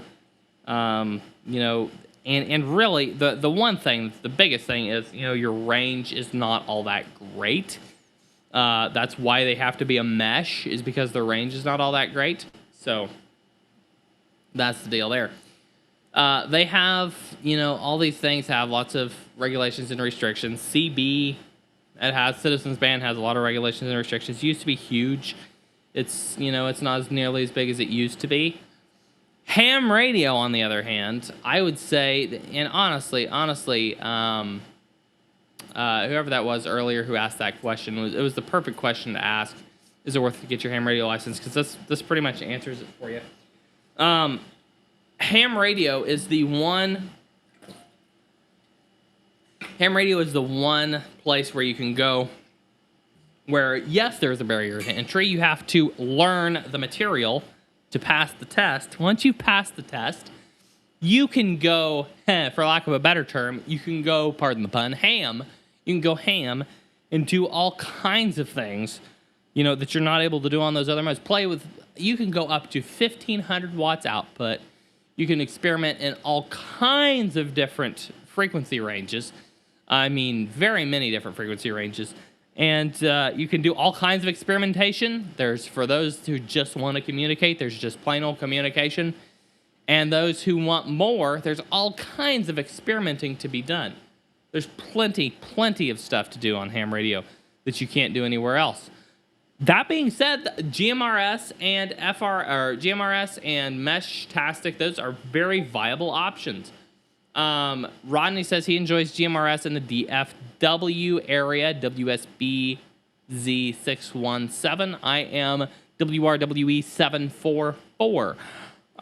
There was just some kind of annoying, but there was just some really hard crackdowns on online GMRS linking systems, which I find quite. I don't even know how to take that. I think the GMRS online linking is really incredible. In fact, I used to listen to a linked system right before I got into ham radio. I used to listen to a linked GMRS system. Some guys up in the northern Midwest, or north central Midwest, talking about whatever they want to talk about on their way to work, on their way home, through GMRS repeaters linked all around the area, and it was so awesome. And I mean, that's all gone now, and I don't really fully understand why. There was a weird interpretation to an FCC rule that just made it impossible. And I mean, there's been threats of fines, there's been nasty letters by the FCC, that type of thing, all sent, and it's kind of gone now. It's gone, and it was a very viable system. I mean, it was a great system. Of course, it's not going to hold up when the power goes down, but it was a very viable system. It was really awesome. So, not to beat a dead horse too much, but I think those online systems are really cool. They're the closest thing in the world of ham radio is something like Echolink. And if I'm not mistaken, I mean, you can listen into repeater systems and that type of thing online. But Echolink and internet backhauls, that type of thing is fairly common in the ham radio space. So, yeah. Anyway. Pew Pew Pyro says it's a double-edged. Yeah, I want to hear your feedback on this. Throw your feedback in the chat. Pew Pew Pyro says it's a double-edged sword. If HF propagation be too far and UHF VHF can be too far, I hope the mesh networks get more robust. And it might make a great option for MCOM. I like to use them all. Yeah. UHF VHF too short, HF too far. Yeah, absolutely. I totally understand. N7FAN says DFW, Dallas-Fort Worth, has very robust GMRS activity. This commenter says he's G5RV Super, 209 foot long, and hung in the style of a ZK6. The center ladder line is 60 foot high and then runs the length of the roof of his house. He uses it for 160 through 6. Nice. Great antenna, yeah. Rodney says with the breakup of North Georgia GMRS, I'll try to get the grandsons into GMRS. Yeah, absolutely. Yeah, I don't know how to view the whole GMRS online linking breakup. I don't know quite how to view it. I don't know enough information about it, but it seems kind of like the loss of a good thing, and I don't fully understand it. But yeah, I don't know all the facts, so I will withhold not that my final call would change anything, but I will withhold any full opinion giving until I know more information. Once again, it wouldn't change much if I did give my opinion, but but it does seem like the loss of a good thing. So we'll see. N7FAN says the North Georgia GMRS issue was they had tied up all 8 repeater channels and were charging for access. Now, I can definitely see the problem with that type of a system. The system that I had referred to earlier was just an online system through, they're just linked through the internet where anybody could listen, anybody could communicate. Now, if you're starting to charge money for accessing and you're tying up all the repeater channels, that's going to be a problem. But if you are, if you're like on one repeater channel and you've got repeaters linked all around, an area, maybe even all around parts of the U.S., that would be really cool. Yeah, Rodney's agreeing here. Not when all 8 repeater channels got occupied across 3 states. That is a problem. I can see that being a problem, definitely. Definitely a problem. For sure. Well, what they need to do, they just need to expand the GMRS frequency range. But anyway, this is not a GMRS stream. I don't know how I got here. N7FAN says, until the FCC clarifies the rule interpretations, most GMRS groups have disabled their linked repeaters. Yes, that is what I've understood.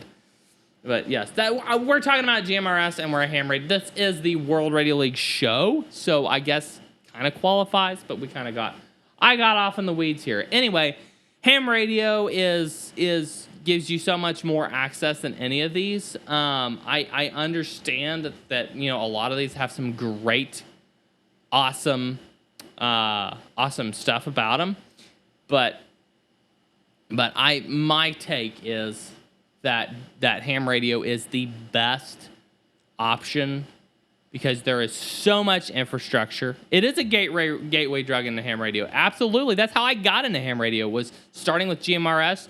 I took my cheap Chinese GMRS radio and jailbroke it for ham radio, realized that it was actually jailbroken and I could transmit on ham radio frequencies, and boom. I started studying for my license like crazy. But yeah, it is the gateway drug into ham radio. It is a big deal, and very cool stuff. So if you have not got your ham radio license yet, go to hamradioprep.com. You can use code N0APX. Viewers of this show can use code N0APX for 10% off of your purchase. Pardon me. So yeah, go sign up for Ham Radio Prep. If you have your license and you want to upgrade, if you have a technician or general and you want to upgrade to general or extra, then you can do that as well. We have courses for all of that to teach you everything you need to know so that when you go take your test, whether it be in person or online, you will have all the information that you need to pass it with flying colors. We even offer a 100% money-back guarantee. If you score 80% or higher on at least, I think it's like 5 practice tests. I don't know. You take all the free practice tests you want.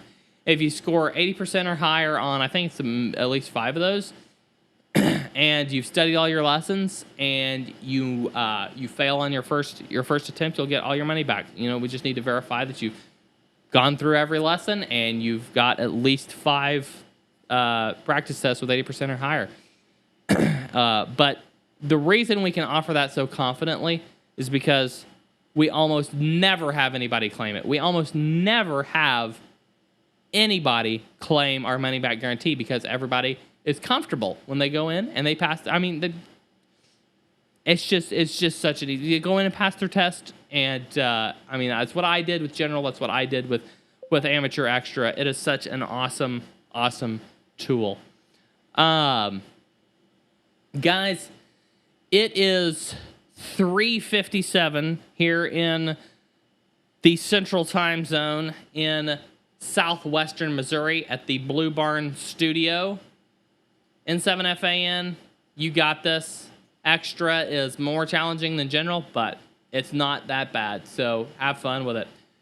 It is 3:57 in the real time zone, the Central Time Zone here in southwestern Missouri. This has been episode 64 of the World Radio League Show. Thank you each and every one for coming along for the ride and participating on this great 64th episode. Remember, we are skipping next week for Labor Day. We will be back the week following with special guest Professor Jim Reed in for BFR for an hour to talk about his AI designed antenna that he built and performed exceedingly well. We'll be talking about the ICOM 7110. We'll be talking about a lot of stuff. So you do not want to miss week after next. It's going to be awesome. In the meantime, everybody have a great Labor Day. We're going to have a Labor Day sale on some World Radio League memberships, Ham Radio Prep stuff, so keep an eye out for that. And yeah, we'll see you next week. Thank you, everybody. It's been an awesome show. We appreciate each and every one of y'all for sticking with us. I'm Andy, N0APX, your extra host here on the World Radio League Show, saying 73, and I'll see you next time. N0APX is clear. Did.